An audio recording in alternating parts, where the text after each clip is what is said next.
maa ngi wax directeur information benn groupe nga critique yi bari na yoo xamante ni day jógee ci ñenn ñi par rapport ak soit ligne éditoriale bi ban jàpp ni dafa am benn taxawaay est-ce que loolu am na boo xamante ni xëy na pour defante nguur gi la.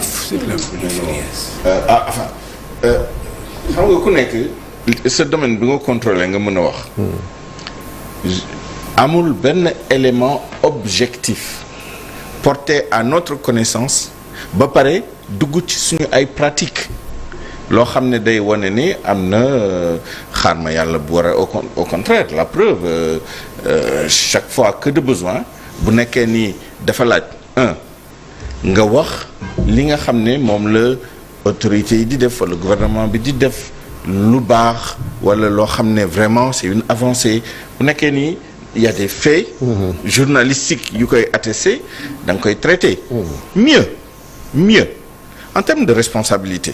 Mais combien de fois les gens ont eu des informations yoo xam ne ça ne dépasse pas la rédaction c'est-à-dire gis nga groupe 10 personnes yooyu toog noonu nga xam ne dara day ñëw on discute entre nous on parle le même langage parce que ci même mël bi lañ ñu muulee soit ci formation soit ci àndandoo soit ci formation comment dire ci pratique etc. On parle le même langage lii c'est irresponsable. Je vais vous donner un exemple. Il y a quelques jours, au Mali, sur 7 sites, djihadistes yi dañoo attaqué, y compris à Diboli. Diboli qui est à moins de 2 kilomètres de la frontière du Sénégal. 1 kilomètre 300, oui. Ñun première information bi ñu am moom mooy djihadistes yi dugg nañu Sénégal. Mais dès qu'on a eu l'information, on était à quelques minutes des brèves. C'est toutes affaires cessantes. Non. D'abord, on prend le temps, c'est trop sensible. Lii mënuñu ci wax te defuñu toutes les diligences pour nous assurer même bu nekkoon ni dëgg la sax djihadistes yi dañoo dugg biir Sénégal on aurait évidemment c'est une information et le public a le droit d'être informé mais précautions yi ñuy jël habituellement pour traiter l'information dinañ ko multiplier par 2 par 3 par 4. Heureusement, on n'est pas tombé dans le piège parce que après vérification, en laissant passer d'ailleurs ben rendez-vous avec les auditeurs, en se disant que non, on va pas donner, on prend le temps de vérifier. Finalement, c'est à midi qu'on en parle, mais avec la bonne information. On a fait les recoupements et on s'est rendu compte qu'en fait les djihadistes ne visaient pas particulièrement Diboli ou etc. Ils étaient à 6 km de Kidira. Exact. Non, moins. Ils étaient à 500. Ils étaient même moins. Je donne un deuxième exemple que j'ai donné lors d'une émission à laquelle j'ai participé tant et jury ñu génn fële IGFM. Gis nga cette histoire de tous les problèmes qu'il y avait autour des fonds Covid etc. xëy na tey dinañ ci mën a waxaat am na benn dimension ci enquête bi je le dis avec beaucoup d'humilité c'est à la RFM qu'est-ce qui s'est passé un de nos collègues je n'entrerai pas dans certains détails un de nos collègues ouvre le journal Le Soleil voit l'attribution de marché sur le riz et voilà journaliste là quoi il note tout de suite que il y a 2 attributaires qui n'ont pas le même nom mais qui ont la même adresse journalistiquement ça nous intéresse Absolument. Et on commence à faire l'enquête très rapidement mais vraiment en rédaction on s'est réparti les tâches très rapidement ñii dem vérifier adresse bi et on a utilisé des outils modernes géolocalisation etc.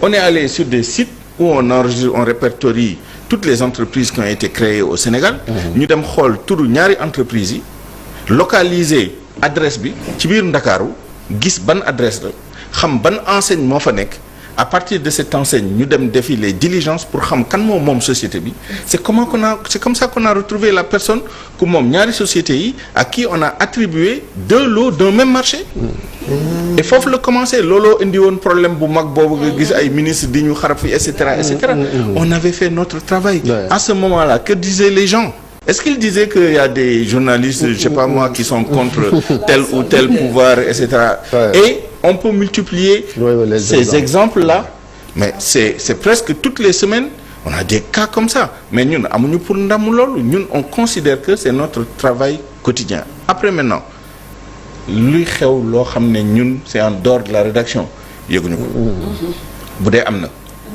du ma maatalu kenn dara waaw te ça ne nous engage pas nous on sait que le produit fini qu'on donne là c'est un travail collectif c'est de l'intelligence collective qui est investie et ay góor ñoo ko seex je vais vous dire mieux monsieur Ousmane Sonko premier ministre du Sénégal bi ñu ko élargir c'était avant sa nomination avant l'élection il a eu l'amabilité il nous a fait l'honneur de venir fii visiter ñu bi mu ñëwee on est monté dans le bureau du DG un moment on a eu une réunion un peu plus restreinte et on a eu une discussion franche parce qu'il est franc il a dit vraiment li nekkoon ci xolam par rapport ak ni mu gisee ñun ni ñu liggéeyee ce qu'il trouvait de bon ce qu'il trouvait de moins bon c'est son droit. nous aussi on lui a apporté des explications qui l'ont convaincu ou pas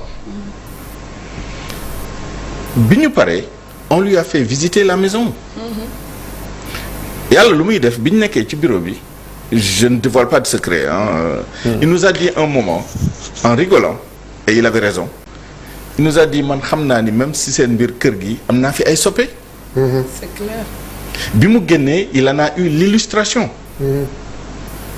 des gens lui ont manifesté une affection wan ko ni yow la ñu jàppale yow la ñu faral monsieur Ousmane Sonko xam na loolu ci biir kër gi am na fi ay militants am na fi ay sympathisants et pas seulement ci personnel non journalistique bi même parmi les journalistes donc c'est faire un mauvais procès aux médias dans toutes les rédactions je pense que c'est valable faut dem dans l'administration dans les rédactions il y a des gens qui ont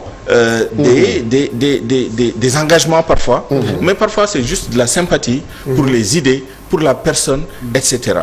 Alors maintenant nag dans l'entourage il y a des binaires ils ne peuvent pas comprendre ce genre de choses ils ne voient que du blanc et du noir on ne peut pas le leur reprocher foofu le Sénégal tollu malheureusement mais les autorités doivent avoir cette intelligence su ma gisee yenn ministres yi yenn DG yi yenn universitaires qui sont proches du pouvoir heureusement d'ailleurs parfois boo leen déggee en situation ak boo leen déggee dans les couloirs bu ñu génnee ci situation yooyu di nga xam ni dafa am lu tax ñu def li ñuy def li mais am na ñoo xam ne sincèrement ils ont cette approche binaire de la relation entre les médias wala même du travail des médias pour ñoom soit da nga ànd ak ñun boo ànd ak ñun doo critiquer parce que dafa la xaw sax am compassion ci yow xam nga waxee fa lan la les gens ne savent pas comment fonctionnent les rédactions malheureusement